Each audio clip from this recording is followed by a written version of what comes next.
Pemirsa sudah hadir bersama kami di studio Jopos TV mantan Kabar Reskrim Polri Komjen Purnawirawan Polisi Anang Iskandar yang juga mantan Kepala BNN yang sekarang juga konsentrasinya ke dunia pendidikan nih Pak Anang begitu ya. Dan juga terdaftar sebagai calon pimpinan KPK periode 2019-2023. Pak Anang Iskandar, selamat datang di Jopos TV. Ya, Saya mau tahu Pak Anang, latar belakang seorang Anang Iskandar ketika sudah tidak menjabat sebagai polisi, kemudian juga sudah berkiprah sebagai kepala BNN, terus kemudian sekarang berkiprah di dunia pendidikan, terutama di bidang hukum begitu ya, terus kemudian melebarkan sayapnya kembali untuk mendedikasikan dirinya bagi bangsa Indonesia sebagai calon pimpinan KPK 2019-2023. Latar belakangnya apa, Nang? Ya, kalau latar belakang khusus ya tidak ada. Ya kan, saya merasa pengalaman jadi polisi 34 tahun, ya kan, dan pernah jabat juga jadi kepala BNN, pernah juga menjadi Kabar Reskrim.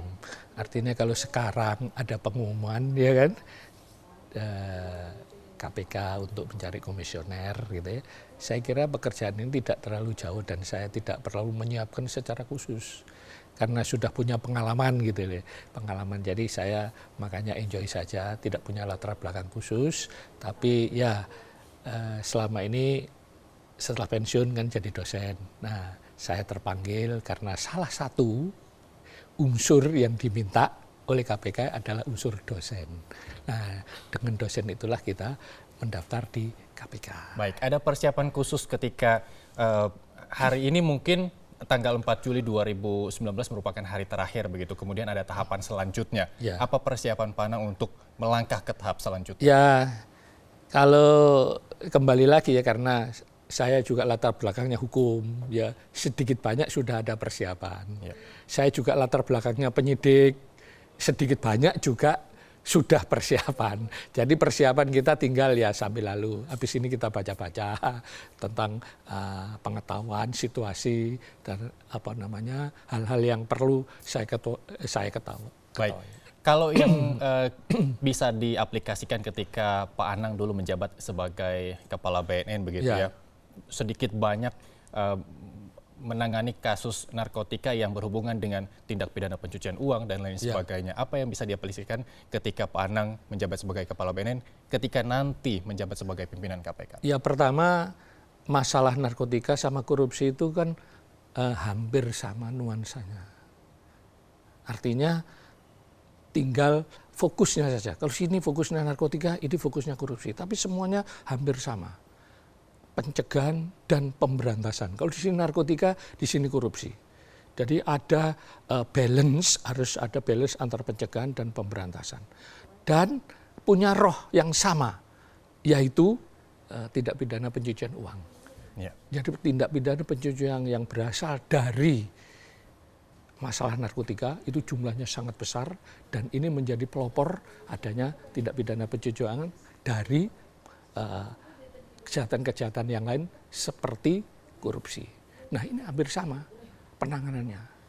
Dan ini saya juga ketika jadi kepala BNN membentuk direktur tindak pidana pencucian uang di BNN dan itu sudah berjalan dengan baik. Baik, ketika saat itu Pak Anang menjabat sebagai kepala BNN, saya ingin tahu secara mendalam begitu bagaimana kondisi kejahatan tindak pidana pencucian uang di Indonesia, terutama di BNN. Apakah mungkin nanti akan diaplikasikan juga ketika Pak Anang menjabat sebagai pimpinan KPK, baik pencegahannya, terus kemudian penanganannya dan lain sebagainya? Iya, tindak pidana narkotika, tindak pidana korupsi itu selaras ya dengan tindak pidana pencucian uang. Bahkan rohnya itu adalah tindak pidana pencucian uang itu sendiri. Ini roh daripada tindak pidana narkotika dan tindak pidana korupsi adalah pencucian uang. Karena ini menyangkut uang besar, hanya asalnya saja yang berbeda. Satu, ya kan, predikatnya dari kejahatan narkotika, yang satu predikat crime-nya dari kejahatan korupsi. Itu predikatnya yang berbeda, tapi aturannya semuanya sama. Baik. Pak Anang tercatat sebagai calon pimpinan KPK ya dalam bursa seleksi calon pimpinan KPK. Bukan hanya Pak Anang yang dari jalur kepolisian begitu. Mungkin masih ada calon-calon lain yang memang berlatar belakang kepolisian begitu, purnawirawan dan lain sebagainya. Ya. Ada intervensi nggak dari pihak kepolisian untuk merekomendasikan pihak Pak Anang untuk menjadi calon pimpinan KPK? Ya tidak, saya kan sudah pensiunan.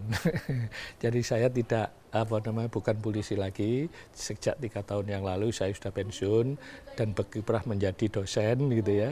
Nah, di dosen ini ada jalur selain kepolisian, selain birokrat ya, adalah dosen ini punya jalur. Kepolisian juga boleh mendaftar menjadi anggota KPK. Penegak hukum yang lain, kejaksaan juga boleh, hakim juga boleh. Nah, ini dosen juga diberi kesempatan. Nah, saya ikut jalur dosen itu. Ya, profesor jalur. Cuman saya punya pengalaman ya kan di bidang penyidik dan pengalaman bidang hukum. Baik, ketika Pak Anang menyuarakan diri untuk masuk ke bursa calon pimpinan KPK, bagaimana tanggapan baik seangkatan Pak Anang waktu di kepolisian ataupun sekarang bisa dikatakan junior-junior Pak Anang di kepolisian, bagaimana tanggapan? Ya, teman-teman khususnya yang satu grup ya kan itu ya mendukung kita untuk berkiprah menjadi komisioner KPK. Terus junior juga sebagian, tentu tidak semuanya, tidak semuanya, karena memang ini adalah jabatan yang ya dikonteskan, siapa yang bagus itu yang jadi. Oleh karena itu mereka juga ada yang mendukung, ada yang tidak, karena mereka punya calon masing-masing. Sudah bersiap melawan junior Anda di pihak kepolisian? Ya, saya tidak melihat, saya tidak melawan, tapi ini kontes, ya kan? Toh kita bukan saingannya. Yang aktif birokrat ya punya arah sendiri. Nah, kita kan dari dosen juga punya arah sendiri. Gitu. Baik, ketika seorang berlatar belakang dosen maupun pihak kepolisian dan hukum mendaftar sebagai calon pimpinan KPK begitu ya, yang paling pertama akan ditanya bagaimana kiprah Anda jika Anda terpilih nanti sebagai pimpinan KPK definitif? Ya, kita akan mengeluarkan simpanan. Simpanannya apa? Boleh dibocorin nggak nih? Sebelum nanti ada fit and proper test nih, kita boleh tahu nggak? Makanya simpanan baik bidang manajemennya, bidang kepemimpinannya, kemudian teknis penyidikannya, itu juga akan saya keluarkan. Karena saya, kembali lagi, saya punya pengalaman panjang tentang itu. Gitu. Jadi akan kita keluarkan simpanan ini. Pengalaman ini memang hal yang paling sulit untuk dipelajari. Jadi hanya beberapa orang aja yang punya kemampuan bisa menangkap roh daripada pelaksanaan penegakan hukum. Baik, Pak Anang, saya mau tanya, ketika Anda menjabat sebagai Kepala BNN, adakah kasus narkotika yang belum sempat tertangani ketika Anda menjabat hingga pensiun dari Kepala BNN? Ada kasus yang belum tertangani sampai selesai tuntas? Ya, kasus narkotika itu kasus yang dibangun oleh penyidik.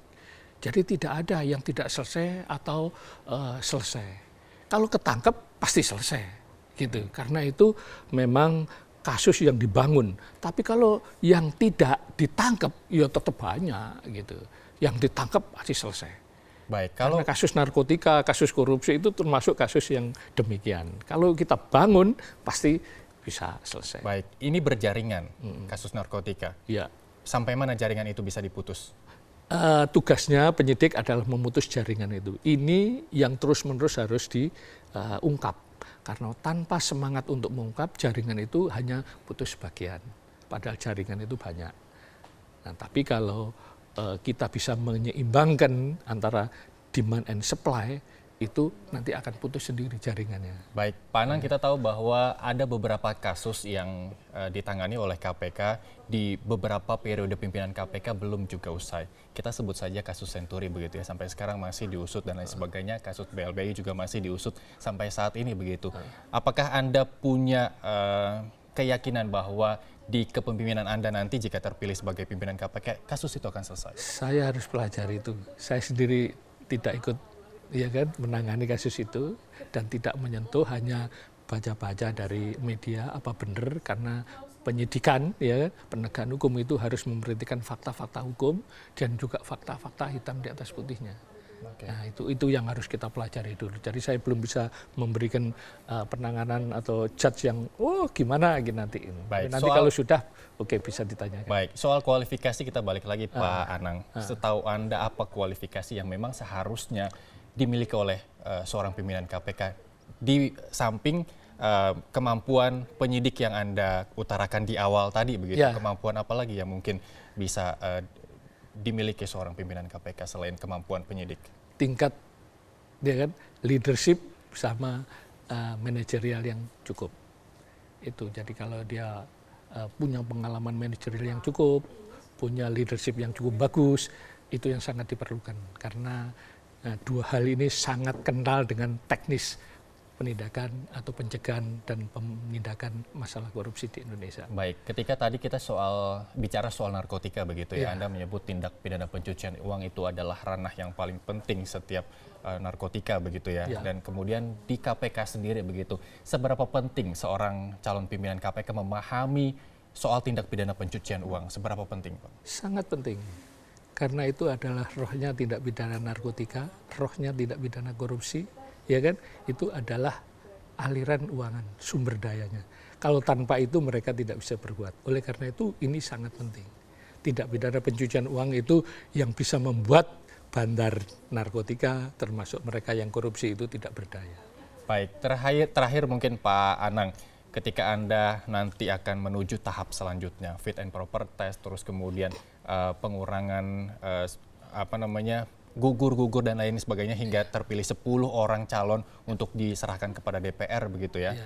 Apa yang bisa Anda pesankan kepada para calon pimpinan KPK 2019-2023 termasuk untuk Anda diri sendiri? Apa Pak? Saya nggak bisa pesan. Nanti kita kan masih calon Mas. Atau paling tidak motivasi diri Anda untuk menjadi pimpinan KPK? Ya, saya akan berbuat baik, saya akan menyiapkan ya kan hal-hal yang ya termasuk yang paling penting ya, jangan sampai kita jadi pimpinan KPK terus kita ya ikut-ikutan seperti mereka-mereka. Gitu. Kita harus jauh lebih bagus. Baik, kita tunggu kinerja Pak Anang selanjutnya hingga ke tahap fit and proper test, bahkan hingga ke tahap penetapan begitu pimpinan calon KPK 2019-2023. Terima kasih Pak Anang telah hadir bersama kami di studio Jopos TV. Sukses terus. Terima kasih. Lancar terus seleksi pimpinan KPK. Alhamdulillah.